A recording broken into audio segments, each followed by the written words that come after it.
com Raul Mikhail Ivanov. Bem, caros amigos, estou extremamente contente por reencontrá-los, como de hábito, nesse lugar. Gostaria, primeiramente, antes de começar a trocar com vocês, de significar-lhes que, esta noite, nossa conversa será um pouco mais curta do que de hábito, porque teremos a chance de ter, após minha vinda, e antes que a mamãe faça sua descida de energia ao nível dos corações, uma mensagem importante que será transmitida por alguém que lhes dirá, ele mesmo, quem ele é. Então, vamos, se querem, sem tardar, começar a tentar responder às suas questões, que os preocupam em suas evoluções respectivas. Questão: que fazer para avançar ainda mais nesse caminho de ascensão? Hoje, como muitos seres humanos, vocês se encontram no que se chama a encruzilhada dos caminhos, ou seja, vocês têm, todos aqui presentes, e alguma mais do que outros, talvez, percorrido certo caminho durante sua vida, o caminho da experiência da vida, o caminho da experiência de vidas. Talvez, vocês se interessaram, durante sua vida, por alguns tipos de caminhos espirituais que os levaram, certamente, muito longe de sua origem cultural, social e, mesmo, espiritual de partida. Esses caminhos foram necessários, a um dado momento, para dar-lhes a impressão de liberdade, talvez, a impressão de escapar de alguns condicionamentos ligados, justamente, à família, ligados, também, certamente, à cultura na qual vocês vivem. Isso eram etapas. Hoje, vocês estão em outra etapa e, cada vez mais, confrontados a escolhas que vocês chamariam, certamente, ao nível literário extremamente difíceis, ou seja, fazer escolhas entre algumas oportunidades que, há ainda pouco tempo, pareciam-lhes muito longe de fazer. Vocês estão no período de desafio e, obviamente, é o período que quer isso, ao nível da escala da humanidade toda, inteira. Então, alguns terão interrogações muito mais materiais em relação a uma ocupação profissional, em relação a uma mudança de parceiro de vida e, por vezes, vocês são colocados em face de escolhas que são, por vezes, difíceis a fazer porque, o que se pode dizer, simplesmente, é que sua consciência começa a funcionar diferentemente. Vocês têm outra percepção, lúcida, eu diria, sobre a realidade, infelizmente, deslocada, da dimensão na qual vocês vivem e no mundo no qual vocês vivem hoje, que é um mundo de ilusão, um mundo de falsidade. Então, os orientais diziam Maya, ilusão, mas, aí, é Maya de Maya, ou seja, vocês estão, verdadeiramente, em hipocrisias, em debates que não têm lugar de ser e que não interessam ao homem, em sua evolução, à mulher em seu desabrochar pessoal, profissional, social, afetivo e espiritual. Mais do que nunca, os seres humanos, mesmo sem falar de abertura do que quer que seja ao nível dos chakras ou dos corações, vocês se tornam cada vez mais lúcidos sobre o mundo que os cerca, mas, também, do que acontece no interior de vocês, nos mecanismos que regem suas escolhas, nos mecanismos que regeram seus comportamentos durante toda a vida. Hoje, é como se vocês abrissem os olhos a uma nova realidade, a verdadeira realidade do que vocês vivem e do que os cerca e, isso, obviamente, gera, para a maior parte dos seres humanos, muito estresse, porque não há correlação possível entre a lucidez interior que surge, os véus que se rasgam, de momento, e a realidade do que é vivido por vocês, nas relações com o outro, com os outros, mas, também, nos contextos profissionais, familiares, sociais, afetivos. Então, é um movimento, eu diria, que é, verdadeiramente, algo que está acontecendo de maneira poderosa para muitos, muitos seres humanos encarnados. Então há, também, a impressão de que a vida seja algo de extraordinário, mas que, talvez, a humanidade e a rede social, em seu conjunto, não está na vida, mas está na ilusão da vida, através de caminhos que foram tomados e que não têm o objetivo, eu diria, da transcendência do ser humano e, ainda menos, seu desabrochar nos planos pessoais, afetivos, psicológicos e espirituais. A diferença em relação a antes é que, cada vez mais, nos anos e nos meses que vêm, vocês vão estar conscientes desse desvio que existe entre suas vidas e o ambiente, no sentido mais amplo, e a realidade do que é a vida, além, mesmo, do acesso às outras dimensões que vêm para vocês. Questão: há um mês, há um cometa, portanto, que apareceu, extremamente luminoso. É um dos sinais pré-ascensionais ou não? Isso é, perfeitamente, um sinal pré-ascensional. Não sou eu quem o diz, mas outros antes de mim há extremamente muito tempo identificaram a passagem de cometas de maneira visível no céu, na influência de energias chamadas micaélicas. A cristalização arcangélica faz-se através da manifestação de cometas que passam em seu orbe terrestre. Então, inúmeros cometas passaram há agora mais de 12 anos. No período pascal dos anos 94 e 95 de seu tempo terrestre, 2 cometas desenharam uma cruz no céu, visível por todos, em um ano de intervalo.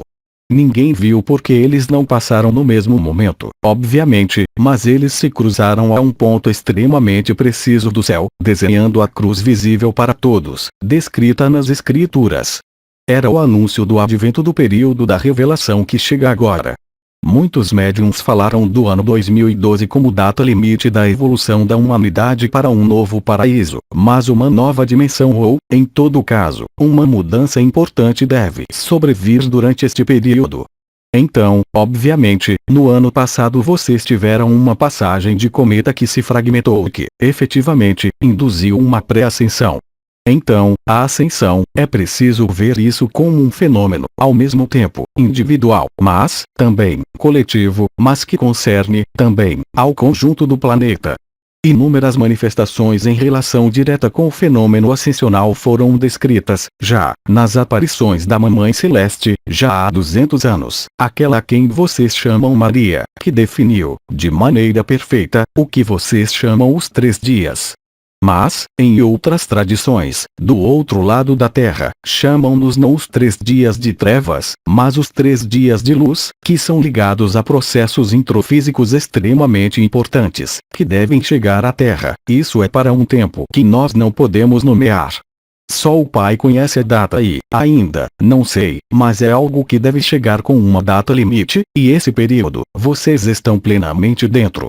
Então, vocês entram em fenômenos pré-ascensionais, efetivamente, o que explica que vocês tenham momentos de lucidez extrema sobre as circunstâncias de sua vida, sobre as circunstâncias da vida social, da vida que compõe a humanidade, atualmente, a vida encarnada sobre a Terra.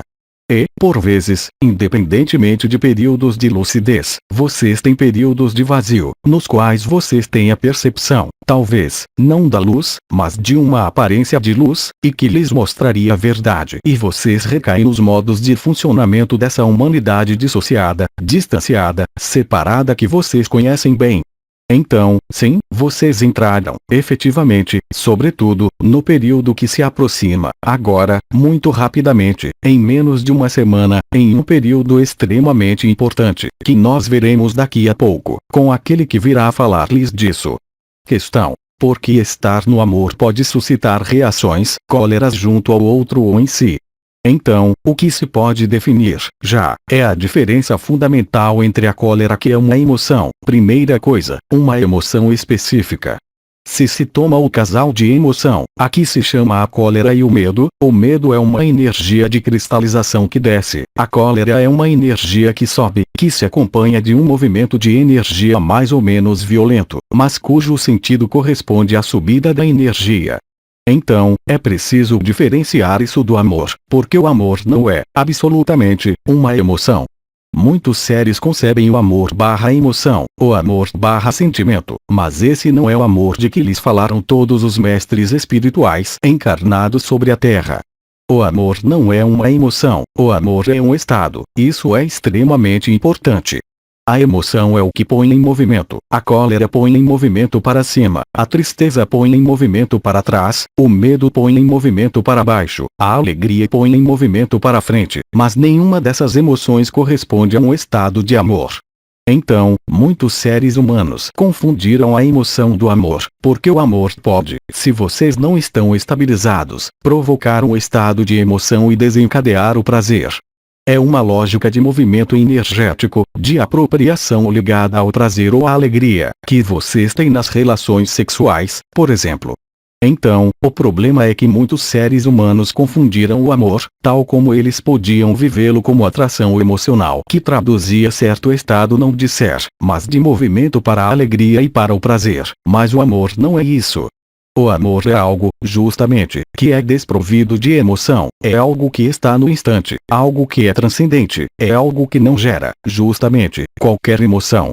O amor é um estado de ser que, entretanto, implica uma expansão, uma irradiação que é o inverso da irradiação egóica que os puxa para si mesmos. É algo que os abre às outras dimensões e às suas próprias outras dimensões de corpo, enquanto, talvez, quando uma pessoa envia-lhe o amor, talvez, essa pessoa envie-lhe uma emoção. Essa emoção, que é prazer, pode ser sentida como cólera porque, talvez, haja, em você, ainda, certa forma de confusão entre prazer e cólera, mas, a partir do momento em que há amor real, irradiado e não emoção há, realmente, transcendência e há milagre de todos os possíveis ligados ao amor e à luz. Mas a maior parte das pessoas vive um estado específico, que elas interpretam como o amor, mas o amor não é uma atração. O amor é um estado e quem diz estado diz parada do movimento, ou seja, para encontrar a interioridade, o centro-coração, é preciso parar o movimento, portanto, parar as emoções, enquanto, talvez, os seres que querem aportar-lhe o amor ou a ajuda enviam a você uma dimensão de movimento que gera, em contra-reação, a cólera, simplesmente porque, talvez, em sua infância, você tenha se encontrado confrontado a algo que está em relação com o amor/cólera. O que quer dizer que o amor era justificado pelo meio parental, através da cólera, ou seja, o amor e a cólera foram identificados a uma emoção que era, sensivelmente, a mesma coisa, porque o prazer vai para frente, o amor do outro vai para frente, a cólera pode, também, ir para frente, mas, também, para cima e, por vezes, há cóleras que juntam as duas emoções. Aí está a fonte, talvez, do que permanece como cólera, entre aspas, ligada ao amor do outro. Questão: você teria preconizações a dar-nos sobre o modo alimentar?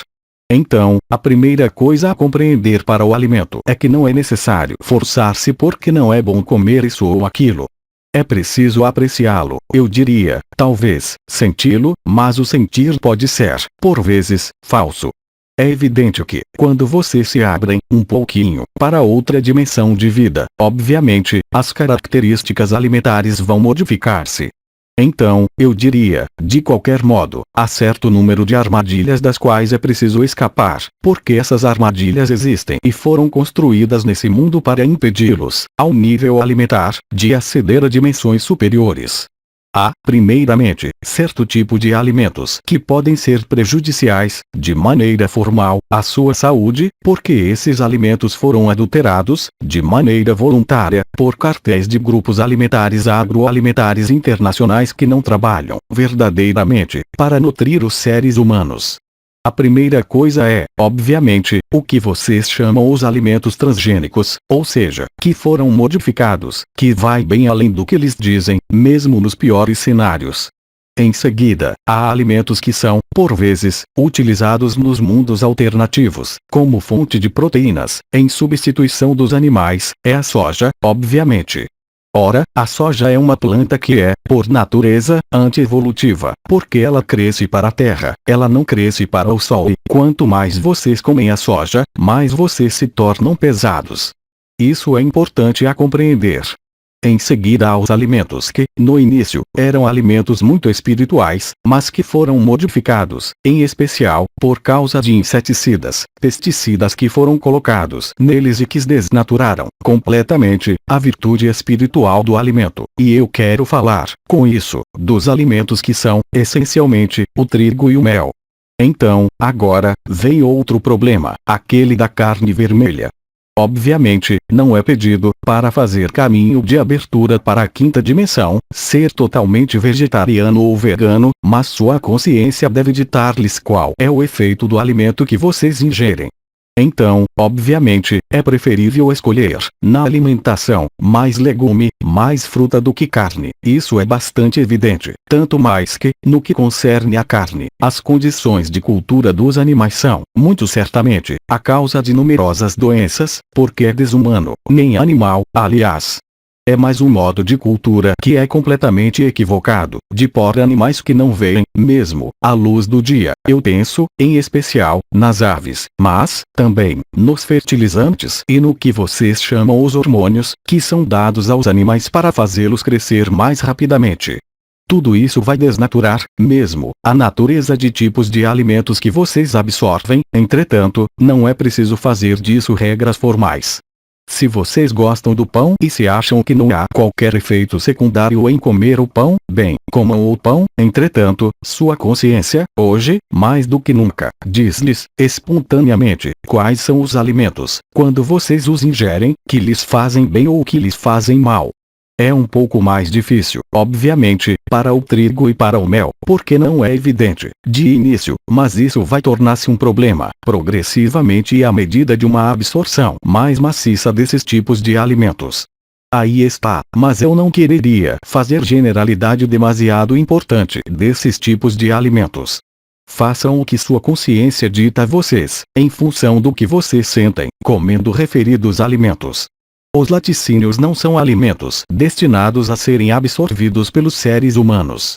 Aí, em contrapartida, o problema não é espiritual, é problema de tolerância ou intolerância. Todos os outros produtos têm efeitos importantes em seu desenvolvimento espiritual, mais do que o leite, mesmo se ele gere doenças importantes ao nível do corpo físico, tem a particularidade de não obstruir seu desenvolvimento espiritual, o que já é enorme. Ora, os produtos geneticamente modificados, as sojas, estão aí para obstruir sua evolução espiritual, de maneira formal. Questão: o que é do vinho? Aí está um alimento extremamente importante, porque ele tem a particularidade de elevar as vibrações, realmente, na condição de não beber 3 litros de vinho, é claro. Portanto, nada de perigo ao beber vinho, em toda a proporção mantida, como de hábito, é o excesso que é prejudicial. No álcool do vinho há certo número de moléculas químicas que têm a particularidade de abrir alguns canais. Então, em doses, eu diria, não homeopáticas, mas em doses leves, alguns vinhos têm a particularidade, pelo que representa a uva, o processo de fermentação, de abrir alguns canais no interior do corpo.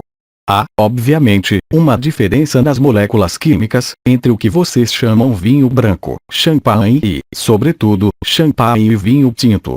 Essencialmente, a cor, a vibração da cor é diferente. Para aqueles que têm, agora, muita dificuldade para suportar o álcool, o que é frequente nos caminhos espirituais de hoje, o champanhe é, certamente, o menos nocivo, porque ele é muito mais leve ao nível da abertura de canais. O problema do álcool, mesmo do vinho tinto, em certa medida, é que alguns vinhos tintos, e alguns vinhos brancos, também, têm a particularidade de abrir, violentamente, os canais, e ativar, violentamente, os circuitos energéticos, o que pode ser prejudicial para os novos corpos que estão em construção.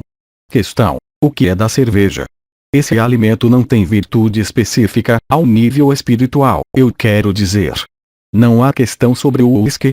Questão: o fato de vir de tal ou tal dimensão é uma referência a uma forma de linhagem espiritual ou a outra coisa? É preciso saber, já, que tudo provém e tudo volta à fonte última. Essa fonte última está além das dimensões, uma vez que ela penetra todas as dimensões. Essa fonte última que vocês chamaram, segundo suas terminologias, o Pai, a luz, pouco importa, a fonte central de vida, se preferem.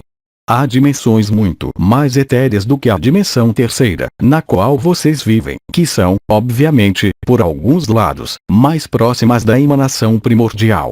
Então, dizer de alguém que ele vem de tal dimensão, isso quer dizer que seu lugar de origem, tal como ele se manifesta aqui, na terceira é, efetivamente, de uma dimensão que é muito mais complexa do que a dimensão terceira, mas, de fato, muito mais próxima da luz autêntica.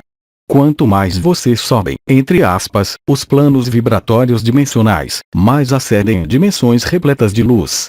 Então, dizer de alguém que ele vem de tal ou tal dimensão, isso é válido para algumas entidades espirituais que podem apresentar-se, nas quais se pode sentir uma vibração muito mais forte, muito mais etérea ou muito mais luminosa, pode-se dizer, com uma qualidade de luz diferente, que assinala uma dimensão superior.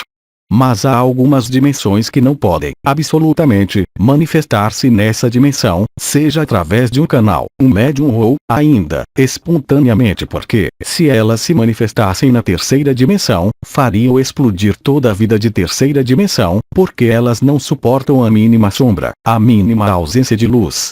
Ora, o jogo da terceira dimensão é um jogo específico, que dura há muito tempo entre a sombra e a luz, enquanto, nas dimensões superiores, isso não pode existir.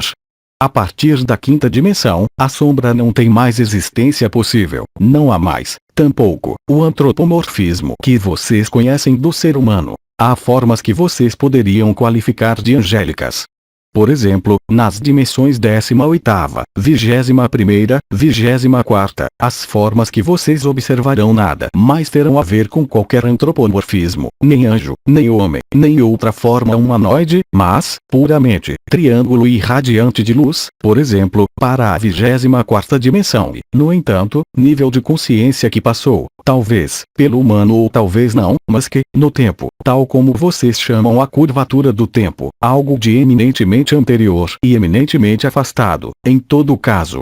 Então, dizer que se vem de tal dimensão, isso não quer dizer grande coisa. Há famílias de almas que vêm de alguns sistemas solares ou de outros sistemas solares pela forma humana. Há, também, humanos que, hoje, nada tem a ver com o humano, tal como vocês o concebem e que, no entanto, tomaram um corpo de carne, tanto nas forças de luz como nas forças da sombra, mas isso é outro debate. O que é preciso, simplesmente, reter é que a dimensão na qual vocês vivem, terceira dimensão, é uma dimensão de sombra e de luz limitada pelas variáveis que são o tempo e o espaço, o que não é mais o caso a partir da quinta dimensão. Questão: onde está a relação entre as forças da luz e as forças da sombra? Há, nas escrituras sagradas antigas, inúmeros elementos que foram dados para o período que vocês vivem. As forças da sombra e as forças da luz estão todas no trabalho, de múltiplos lados. As forças micaélicas, que são as forças da renovação espiritual ligadas à emergência da nova trindade para a emergência da quinta dimensão, estão no trabalho já há mais de 10 anos, mas reforçaram-se, no ano passado. É o arcanjo Miguel que deixará seu lugar, no momento do fenômeno ascensional, a aproximação de Uriel, que é aquele que é especializado nos fenômenos de reversão. Reversões de consciência, reversão, também, do que vocês chamam os polos, mas isso é outra história. Então, o combate da sombra e da luz? Não há necessidade de inclinar-se no que acontece no cosmos ou no que acontece em outras dimensões. Esse combate é ilustrado, já, em vocês mesmos. São as atrações do passado que não querem morrer, que pertencem à sombra, e as forças de luz que querem levá-los para o desconhecido, para a novidade, para o amor, ao qual vocês resistem, porque há o que dirão disso, há a educação, há o dinheiro, há a família, há os pais, os filhos e tudo, que vem bloqueá-los, freá-los para o acesso a essa quinta dimensão. E, do outro lado, há, também, o que vocês observam sobre a Terra. O jogo dos elementos, o jogo das forças que estão no trabalho, hoje, sobre o planeta. Aí, vocês têm a ilustração perfeita do combate entre a sombra e a luz, entre o passado que não quer morrer e que resiste e depois, por vezes, também, a luz, entretanto, é inexorável. Então, o combate, obviamente, está sob os seus olhos, no interior de vocês, mas, também, no exterior de vocês, nessa dimensão, obviamente. Questão: em que consiste essa quinta dimensão? Então, ao mesmo tempo, importante e extremamente complexo. É como se vocês fossem um marciano e me pedissem para descrever a vida sobre este planeta. Isso não poderia fazer-se em 2 minutos, nem em 5 minutos, nem mesmo em 1 ano, nem mesmo em 10 anos, porque, enquanto vocês não tiverem vivido tudo o que eu poderia dizer-lhes disso, não será, como dizer, perceptível. Então, há regras, leis fundamentais que se exprimem na quinta dimensão, que são total e diametralmente opostas ao que vocês conhecem na terceira dimensão. A terceira dimensão é o jogo da sombra e da luz, ilustrado, mesmo, em relação à luz do sol que vem iluminá-los e que projeta uma sombra atrás de vocês. Isso não é possível na quinta dimensão. Vocês veem o sol que vem de um ponto preciso, que é o sol exterior. Quando vocês passam à quinta dimensão, já, vocês não estão mais na superfície da Terra, vocês estão no interior da vida, o que quer dizer que vocês estão no interior da Terra, não mais em sua superfície. Vocês estão no processo da vida, ao mais perto do núcleo central cristalino do planeta. O Sol não é mais um ponto de luz, de influxo fotônico que chega para vocês, que se levanta em um ponto e que se esconde em outro ponto. Na quinta dimensão, a luz é onipresente, por toda a parte, e todas as direções do espaço, porque vocês estão na dimensão interiorizada do Sol, esse é o primeiro ponto, e a luz que vem de toda parte não pode ali haver sombra projetada. Mas as próprias características físicas da luz não são mais as mesmas, e vocês sabem, na tradição, fala-se, por exemplo, de glóbulos de prana, de glóbulo de vitalidade, de fótons, se preferem, para os cientistas, que é, ao mesmo tempo, uma onda e um corpúsculo. São as duas estruturas diferentes do fóton. Então, agora, na quinta dimensão, é preciso compreender, se é que isso seja possível, compreender sem vivê-lo, que a velocidade mínima é a velocidade da luz. De fato, não há mais velocidade, é instantâneo, o pensamento é criador, instantaneamente. Eu quero construir uma casa, a casa constrói-se, instantaneamente, conforme o que eu tenho em meu espírito. Assim, a estrutura celular não é mais, de modo algum, a mesma. O que os constitui, hoje, é 80% de água, mas, também, como principal átomo, o carbono. Quando vocês penetram a quinta dimensão, o núcleo de carbono não pode mais existir, ele é substituído pela sílica, o silício. A água, também, será modificada. Então, tudo depende em qual quinta dimensão vocês entram, porque vocês, humanos, vivem no ar, com um corpo de carne, feito de matéria de terra. Então, na quinta dimensão, há seres vivos, vai-se chamá-los assim, que vivem na água e não no ar. A partir da nona dimensão, isso é mais complexo, porque vocês podem viver no fogo, não no fogo que queima, que vocês conhecem, mas outro fogo, com outras características físicas. Então, é muito difícil a compreender. É como se vocês me pedissem para descrever como é quando vocês morrem. Pode-se descrever, muitos outros humanos descreveram, receberam informações sobre o além, mas é uma coisa escrever coisas sobre o além, e é outra coisa vivê-las, o que é uma coisa completamente diferente. Por exemplo, na quinta dimensão, o que vocês chamam a família, que é ligada à linhagem, ao DNA, não existe, absolutamente, e não pode existir, porque o DNA de sua terceira dimensão é profundamente amputado, profundamente limitado em relação ao DNA que existe em outra dimensão. As bases do DNA não são mais, de modo algum, as mesmas. Aliás, as cadeias carbonadas não existem mais, elas são substituídas por cadeias de silício, que são muito mais vibrantes. As características da matéria não são mais as mesmas. As formas, o antropomorfismo humano não será mais, de modo algum, o mesmo, talvez não para aqueles que, hoje, acederão com esse corpo à quinta dimensão, mas para as vidas futuras. A arquitetura molecular, a arquitetura do cérebro, do coração, dos órgãos será profundamente diferente. Sobretudo, as regras sociais serão profundamente diferentes. Tudo o que, hoje, faz o valor da vida, tal como a sociedade humana de hoje construiu, não existirá, absolutamente. A dificuldade não é querer, a todo custo, orar, meditar, purificar o corpo, mesmo se seja importante. O mais importante é que cada alma, em sua alma e consciência, deverá fazer a escolha. Cada alma deverá decidir se ela quer abandonar a terceira dimensão para entrar, diretamente, nessa quinta dimensão. É um ato, eu diria, muito consciente, que lhes será pedido. É uma decisão livre, na condição, obviamente, de ter a possibilidade de ascensionar, ou seja, de não ser atraído pelo que fazem as virtudes da terceira dimensão. Mas, eu repito, ninguém julgará.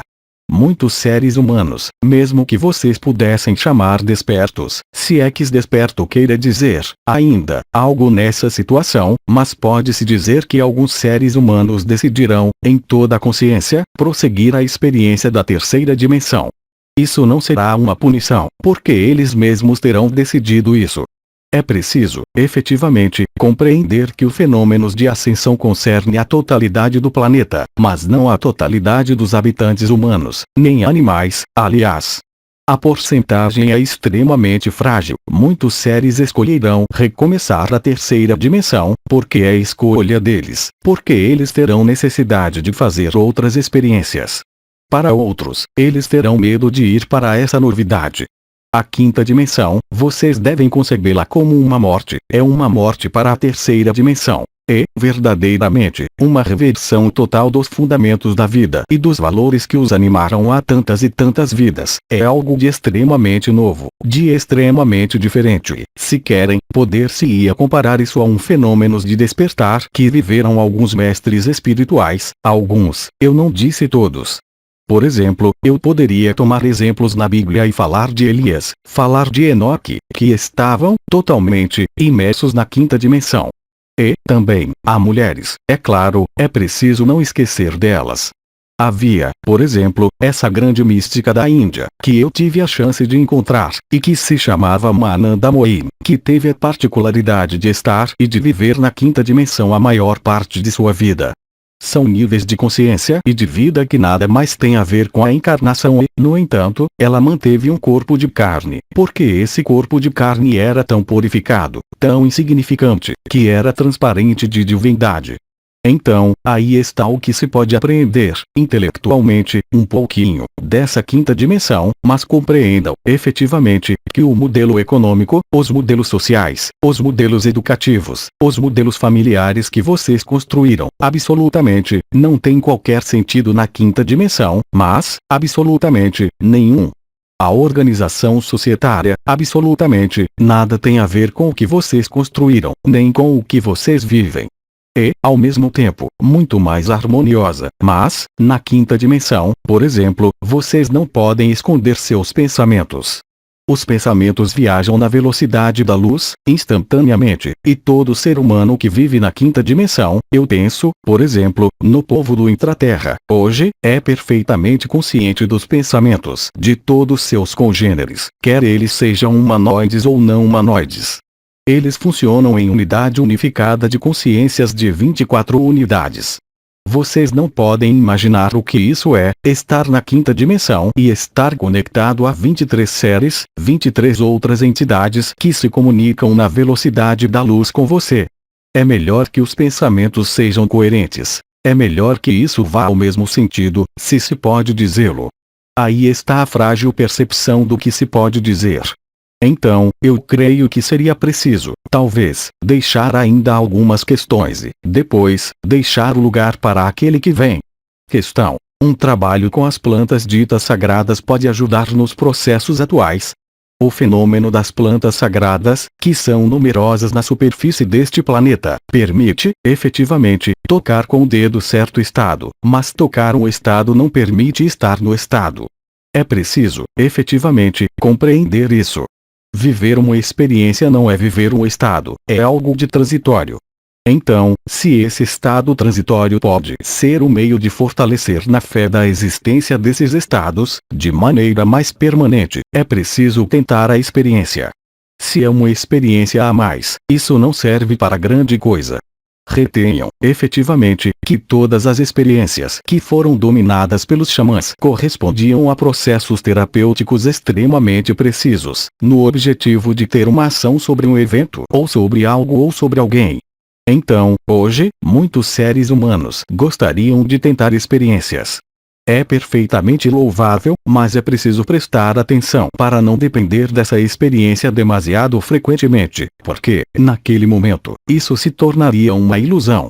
A quinta dimensão deve eclodir em todo ser humano que é de boa vontade, de maneira fácil e sem artifício. Entretanto, se a experiência é um meio de certificar, de reafirmar suas certezas, reafirmar suas crenças, então, é preciso fazê-la. Questão: Jesus disse: você deixará pai e mãe. O que significa isso, hoje? Isso significa, também, deixem os mortos enterrarem os mortos.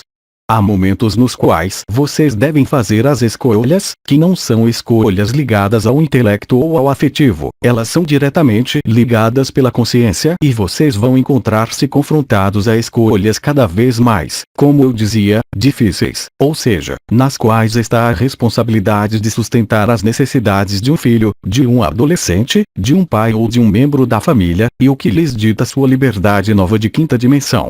É um problema de difícil escolha, Cornélia. Eu disse, efetivamente, no início da apresentação, mas esses problemas vão surgir, cada vez mais.